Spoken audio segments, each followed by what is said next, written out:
Good evening అండి. ఈరోజు ఒక చిన్న వీడియోతో ముందుకు వచ్చాను. ఒక కంపెనీ దగ్గరికి విజిటింగ్ వెళ్ళామండి. చూడ్డానికి చాలా ఆహ్లాదకరంగాను చాలా బాగా అనిపించింది. మీతో షేర్ చేసుకోవాలని అనుకొని చేశానండి. బట్ అయితే క్లియర్గా రాలేదు, దూరం నుండి చూశాను. ఎందుకంటే వాళ్ళు అలౌ చేయలేదండి. అయినా కూడా ఎలాగో కష్టపడి తీశాను. బట్ అక్కడ పచ్చని చెట్లు, అంతా కార్మికులు ఉన్నారండి. ఎంత డిసిప్లిన్గా వెహికల్స్ అన్నీ పార్కింగ్ చేశారు.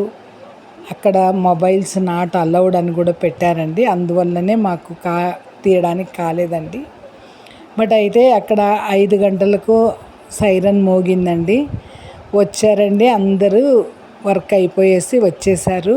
అందరూ చూడండి, హెల్మెట్, షూ, తర్వాత జాకెట్, ఇవి సేఫ్టీకి వాడుకున్నారండి. హెల్మెట్ వాడడం వలన ఏదైనా అపాయం కలిగిన తలకు దెబ్బ తగలకుండా, షూ వచ్చేసి కాళ్ళకు దెబ్బలు తగలకుండా వాడుకుంటారండి. వీళ్ళు చాలా కష్టజీవులండి. వీళ్ళకు మంచి లైక్ ఇచ్చి నాకు కూడా సపోర్ట్ చేయండి, సబ్స్క్రైబ్